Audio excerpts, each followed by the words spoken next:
Hey, what's going on, guys? So I'm sure you heard that on January 7th there was a shooting at the Fort Lauderdale airport in Florida, and I'll post a link to Tumbleweed. I'll post a link down in the info section below so you guys can keep up with news stories like these. But basically what happened, the passenger got off the plane, went to the baggage area, picked up their checked-in luggage, not their carry-on obviously, which he had a concealed weapon inside, took the gun out, loaded it in the bathroom, and then just started shooting people in the baggage area. It was a horrible, horrible tragedy. 5 people dead, 8 people in the hospital fighting for their lives right now.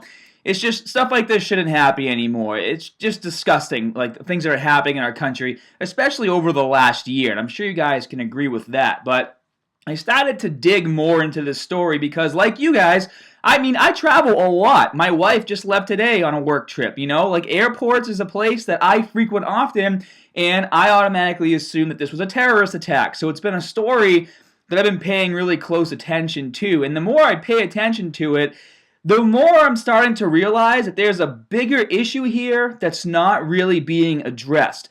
From what I've seen from comments, people are basically saying we need more airport security. And I gotta let you guys in on a little secret. Like the luggage area, the baggage claim area at the airport, that area is no different than like walking into your mall, walking into Walmart, walking into Target, or walking into any establishment where there's people.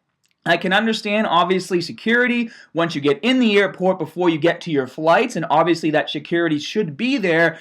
But as a person who flies all the time, I really don't want to have more security checks just to get into the airport. I think that what they have there is 100% okay. And for those of you who don't know, the way this passenger checked in their weapon was totally legal. It is legal for you as long as you get permission to check in a weapon on your check-in baggage. Okay, as long as it's like concealed in a locked container and the ammo is not in the weapon, you can transport guns. And I don't think we should have our right to transport guns taken away. I don't think that the 99.9% of Americans that fly who need to transport weapons should be punished for this one person's action. And then I don't want you guys to take this the wrong way and say that I'm being, I'm not being sensitive to the matter or the people that died. Let me repeat myself. This is a horrible tragedy. I wouldn't wish this upon my worst enemy. And my heart goes out to the friends and family members of the people who died and the people who were wounded, because this man destroyed lives, okay? He destroyed lives doing what he did, and it appears that he basically did it for no reason. Just a regular dude came out of the bathroom wearing a Star Wars shirt and then just randomly started shooting. And you guys could see the footage on TMZ. They managed to get footage from what it looks like to be a security camera. But the bigger issue here, and I'm for those of you who didn't do any research on this, this is probably going to blow your mind a bit. So apparently the guy's name is Esteban Santiago. He's 26 years old, and he's actually an Iraq war veteran. Okay, let me repeat. This man signed up to serve our country. I believe he was in the National Guard for like 6 years, and he did a tour on Iraq. And according to sources that had talked to his family and had talked to his mother, that I guess while he was in Iraq, he saw a bomb go off and kill 2 of his friends, and he saw like the shooting of women and the shooting of children. And let me remind you guys, a lot of you probably don't know this, but when I was on The Real World, well, you know this part, my roommate Ryan was in Iraq. He did a couple tours there, okay? He had a book. They didn't show this book, obviously, on TV. He had a book of photos of his time there, and he was showing me like where bombs were going off, and like he had like some pretty gruesome photos, I hate to say it, of things that happened, and he almost died a couple times too. Like he said he was literally on one side of the street, and there were 2 dudes fiddling with like a bag on the other side, and then it just exploded, okay, and body parts went flying everywhere. Like really hardcore stuff.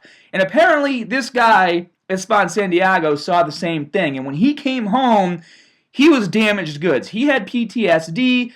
His mother and his family said that he was not the same person. And the bigger issue that's happening here, it's not airport security, okay? We don't need to have more security at the baggage claim area. Incidents like these do not happen all the time. And I did some research, and there was like an incident in 2013 where somebody walked in and they had beef with some of the security people, and they shot at those people. And there was another incident, I guess, maybe a few months back where somebody followed someone in the parking lot at the airport. But in terms of somebody checking in a gun and then getting it at their destination and shooting it, this hasn't been recorded, hasn't happened before, okay? The issue here is, what is our government doing to help our veterans?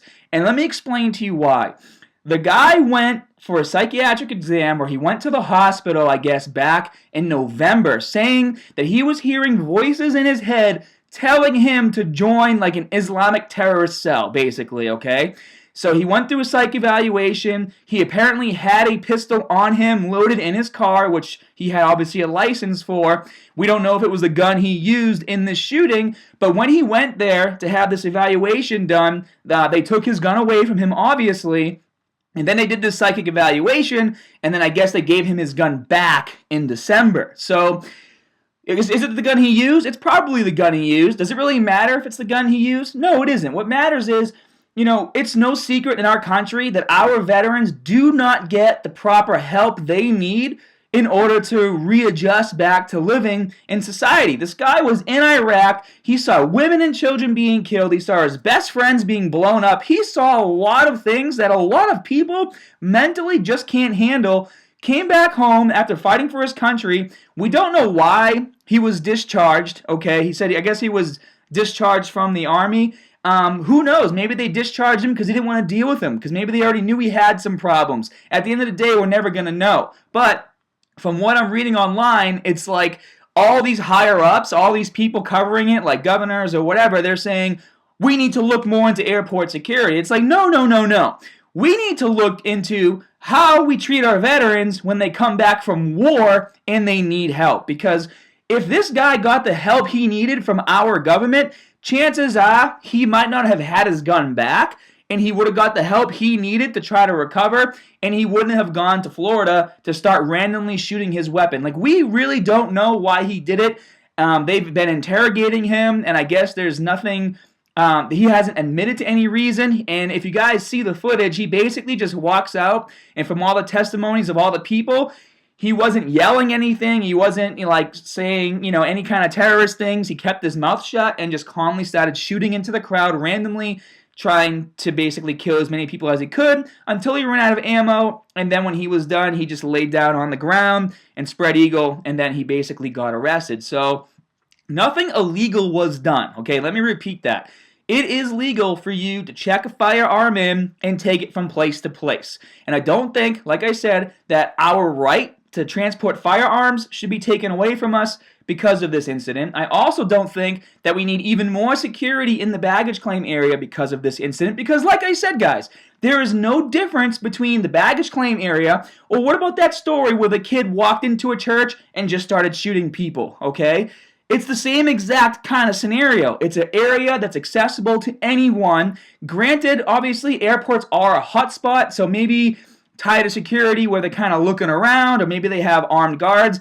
As I'm traveling to other countries, I am noticing more armed guards in public areas, but in terms of beefing it up to the point to where they're metal detecting you as soon as you walk in and taking away your rights to transport a firearm, I think that's going a bit too extreme, and I feel like the government and the people responding to this issue are focusing on that so that it takes away from us focusing on helping our veterans. This man was a veteran. This man did fight for our country. He put his life on the line to go to Iraq to fight for our country, and I have a lot of respect for that. My best friend since kindergarten, he died in Iraq. He was blown up by one of those roadside bombs. I don't want to get into it because I'm gonna get emotional. But I really feel for veterans, and I know that they go through terrible, terrible things, and none of that is an excuse for what Esteban Santiago did. But maybe if we look at the real issue here, which is this man did not get the treatment he needed, then maybe we can start seeing less of our veterans starting to go a bit crazy and shooting up places like this airport. Like I said, horrible thing. Heart goes out to the friends and family of all the victims. Like I said, this is a terrible, terrible thing that's happened, but let's start looking at the real issue with this problem. It's not airport security. It's veterans coming home and not getting the help they need. And I would love to know what you guys think down in the comment section below. Be sure to hit that like and subscribe button. And as always, more good stuff coming soon. See you guys.